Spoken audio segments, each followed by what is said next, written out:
ଆଜିର ପ୍ରସଙ୍ଗ ବିଷୟ ବିଶ୍ୱ ଜଳ ଦିବସର ଆହ୍ୱାନ ଜଳ ସମ୍ପଦର ସ୍ଥାୟୀ ପରିଚାଳନା। ଆଲେଖ୍ୟ ଆଞ୍ଚଳିକ ସମ୍ବାଦ ବିଭାଗ। ଉପସ୍ଥାପନାରେ ସୁକନ୍ୟା ଜେନା। ଜଳ ହେଉଛି ପ୍ରକୃତିର ଏକ ଏଭଳି ଉପାଦାନ ଯାହା ସମଗ୍ର ଜୀବଜଗତର ମଙ୍ଗଳ ପାଇଁ ଉଦ୍ଦିଷ୍ଟ। ଜଳ ବିହୁନେ ସୃଷ୍ଟିର ବିନାଶ ଅର୍ଥାତ୍ ଜଳ ବିନା ବିଶ୍ୱ ତିଷ୍ଠିବା ସମ୍ଭବ ନୁହେଁ। ମଧୁର ଜଳର ମହତ୍ତ୍ୱ ଉପରେ ଆଲୋକପାତ କରିବା ଏବଂ ଜଳ ସମ୍ପଦର ସ୍ଥାୟୀ ପରିଚାଳନା ଲକ୍ଷ୍ୟ ନେଇ ପ୍ରତିବର୍ଷ ମାର୍ଚ୍ଚ 22 ତାରିଖରେ ବିଶ୍ୱ ଜଳ ଦିବସ ପାଳନ କରାଯାଇଥାଏ। ଜଳ ସମସ୍ୟା ସମ୍ପର୍କରେ ସଚେତନତା ସୃଷ୍ଟି କରିବା ଏବଂ ଏହି ଆହ୍ୱାନର ମୁକାବିଲା ଦିଗରେ କାର୍ଯ୍ୟ କରିବାକୁ ପ୍ରୋତ୍ସାହନ ପ୍ରଦାନ କରିବା ଏହି ଦିବସ ପାଳନର ମୂଳ ଲକ୍ଷ୍ୟ। 1992 ମସିହାରେ ବ୍ରାଜିଲର ରିଓ ଡି ଜେନେରିଓଠାରେ ବିଶ୍ୱ ଜଳ ଓ ବିକାଶ ସମ୍ମିଳନୀ ଆୟୋଜନ ପରିପ୍ରେକ୍ଷୀରେ ବିଶ୍ୱ ଜଳ ଦିବସ ପାଳନର ନିଷ୍ପତ୍ତି ଗ୍ରହଣ କରାଯାଇଥିଲା। ଏହି ସମ୍ମିଳନୀର ନିଷ୍ପତ୍ତି ଆଧାରରେ 1993 ମସିହାଠାରୁ ଜାତିସଂଘ ପକ୍ଷରୁ ପ୍ରତିବର୍ଷ ମାର୍ଚ୍ଚ 22 ତାରିଖକୁ ବିଶ୍ୱ ଜଳ ଦିବସ ଭାବେ ପାଳନ କରାଯାଇ ଆସୁଛି। ପୃଥିବୀର 71% ହେଉଛି ଜଳ, ତଥାପି ଧରାପୃଷ୍ଠରେ ଅନେକ ସ୍ଥାନରେ ଜଳର ଅଭାବ ପରିଲକ୍ଷିତ ହୋଇଥାଏ। ବାସ୍ତବ କ୍ଷେତ୍ରକୁ ସମୀକ୍ଷା କଲେ ଜଣାପଡ଼େ ଯେ ପୃଥିବୀର ମୋଟ ଜଳର 97% ସାଗର ତଥା ମହାସାଗରରେ ରହିଛି। ଲବଣ ଅଂଶ ଥିବା ଯୋଗୁଁ ମନୁଷ୍ୟ, ପ୍ରାଣୀ ଜଗତ ଏବଂ ଚାଷ କାର୍ଯ୍ୟ ପାଇଁ ଏହା ଗ୍ରହଣଯୋଗ୍ୟ ହୋଇନଥାଏ। ଏକ ଆକଳନରୁ ଜଣାପଡ଼ିଛି ପୃଥିବୀର ମାତ୍ର 0.5% ଜଳକୁ 800 କୋଟିରୁ ଉର୍ଦ୍ଧ୍ୱ ଲୋକ ବ୍ୟବହାର କରିଥାନ୍ତି। ପାଖାପାଖି 153ଟି ଦେଶର 300 କୋଟିରୁ ଉର୍ଦ୍ଧ୍ୱ ଲୋକ ନଦୀ ଏବଂ ହ୍ରଦ ଜଳ ଉପରେ ନିର୍ଭର କରିଥାନ୍ତି। ତେବେ ଅନ୍ୟପକ୍ଷରେ ବିଶ୍ୱର ପ୍ରାୟ 220 କୋଟି ଲୋକ ବିଶୁଦ୍ଧ ଏବଂ ନିରାପଦ ପାନୀୟ ଜଳ ପାଇବାରୁ ବଞ୍ଚିତ ହୋଇଥାନ୍ତି। ମଧୁର ଜଳ କୃଷିକାର୍ଯ୍ୟ, ଘରୋଇ ବ୍ୟବହାର ଏବଂ କଳକାରଖାନା ପାଇଁ ବ୍ୟବହୃତ ହୋଇଥାଏ।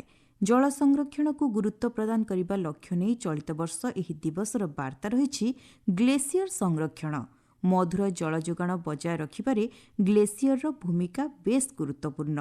ଜଳବାୟୁ ପରିବର୍ତ୍ତନ ଆହ୍ୱାନକୁ ମୁକାବିଲା କରିବା ଦିଗରେ ଗ୍ଲେସିୟର ସଂରକ୍ଷଣ ଅତ୍ୟନ୍ତ ଜରୁରୀ।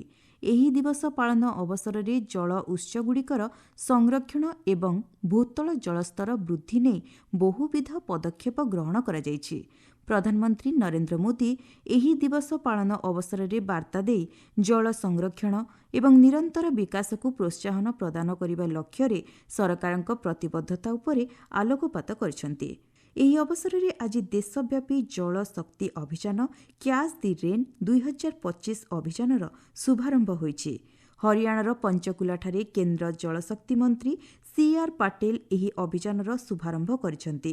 ଜଳବାୟୁ ପରିବର୍ତ୍ତନ ଏବଂ ଏ କ୍ଷେତ୍ରରେ ବୃଦ୍ଧି ପାଉଥିବା ଆହ୍ୱାନ ପରିପ୍ରେକ୍ଷୀରେ ଜଳ ସଂରକ୍ଷଣ, ବର୍ଷା ଜଳ ସଂରକ୍ଷଣ ଏବଂ ଭୂତଳ ଜଳ ପୁନରୁଦ୍ଧାର ଉପରେ ଏହି ଅଭିଯାନ ଗୁରୁତ୍ୱ ପ୍ରଦାନ କରୁଛି। ଦେଶର 148ଟି ଜିଲ୍ଲାକୁ ଏଥିରେ ସାମିଲ କରାଯାଇଛି। ମନ୍ତ୍ରୀ ଶ୍ରୀ ପାଟିଲ ମଧ୍ୟ ଆଜି ଏହି ଦିବସ ପାଳନ ପରିପ୍ରେକ୍ଷୀରେ ଜଳ ଜଙ୍ଗଲ ଜନ ଏକ ପ୍ରକୃତି ବନ୍ଧନ ଅଭିଯାନର ଶୁଭାରମ୍ଭ କରିଛନ୍ତି। ଜଳ, ଜଙ୍ଗଲାଞ୍ଚଳ ଏବଂ ମାନବ ସମାଜ ମଧ୍ୟରେ ରହିଥିବା ପରିବେଶଗତ ଦୃଢ଼ ସମ୍ପର୍କକୁ ଏହି ଅଭିଯାନ ପ୍ରତିପାଦନ କରୁଛି। ଜଳ ପ୍ରଦୂଷଣକୁ ମଧ୍ୟ ରୋକିବାର ଆବଶ୍ୟକତା ରହିଛି। ଏ କ୍ଷେତ୍ରରେ କଠୋର ପରିବେଶଗତ ନିୟମକୁ ପାଳନ କରିବା ନେଇ ଗୁରୁତ୍ୱ ପ୍ରଦାନ କରାଯାଇଛି। ଶିଳ୍ପ ତଥା ଅନ୍ୟାନ୍ୟ କ୍ଷେତ୍ରରୁ ନିଷ୍କାସିତ ହୋଇଥିବା ଜଳ ମଧୁର ଜଳ ଉତ୍ସକୁ ଦୂଷିତ କରୁଛି, ଫଳରେ ଜୀବଜନ୍ତୁଙ୍କ ଜୀବନଚକ୍ରରେ ଏହା ଗୁରୁତର ବିପଦ ସୃଷ୍ଟି କରୁଛି। ସେହିଭଳି କୃଷି ଏବଂ ଶିଳ୍ପ ପାଇଁ ଭୂତଳ ଜଳର ଅତ୍ୟଧିକ ଉତ୍ତୋଳନ ଫଳରେ ବିଭିନ୍ନ ସ୍ଥାନରେ ଏହା ଚିନ୍ତାଜନକ ଭାବେ ହ୍ରାସ ପାଉଛି। ଜଳ ସଂରକ୍ଷଣକୁ ଗୁରୁତ୍ୱ ପ୍ରଦାନ କରାଯିବା ସହ ଏହାର କାର୍ଯ୍ୟକାରିତା ନେଇ ଦକ୍ଷ ପରିଚାଳନା, ଜନଭାଗିଦାରୀ ଏବଂ ଜଳବାୟୁ ସହନଶୀଳ ରଣନୀତି ପ୍ରସ୍ତୁତି ଉପରେ ମଧ୍ୟ ପଦକ୍ଷେପ ନିଆଯାଉଛି। ଜଳ ସଂରକ୍ଷଣ କ୍ଷେତ୍ରକୁ ପ୍ରାଧାନ୍ୟ ପ୍ରଦାନ କରି କେନ୍ଦ୍ର ସରକାର ଦେଶରେ ବହୁବିଧ କାର୍ଯ୍ୟକ୍ରମ ହାତକୁ ନେଇଛନ୍ତି। ପ୍ରତି ବିନ୍ଦୁ ଜଳର ଗୁରୁତ୍ୱ ନେଇ ଜନସଚେତନତା ବୃଦ୍ଧି ପାଇଁ ପଦକ୍ଷେପ ନିଆଯାଉଛି। ଜଳ ସମ୍ପଦର ସୁରକ୍ଷା ଏବଂ ଆଗାମୀ ପିଢ଼ିଙ୍କ ପାଇଁ ଏକ ସ୍ଥାୟୀ ଭବିଷ୍ୟତ ସୁନିଶ୍ଚିତ କରିବାରେ ଆମକୁ ହିଁ ସକ୍ରିୟ ହେବାକୁ ପଡ଼ିବ। ଆସନ୍ତୁ ଏଥିପାଇଁ ଶପଥ ନେବା।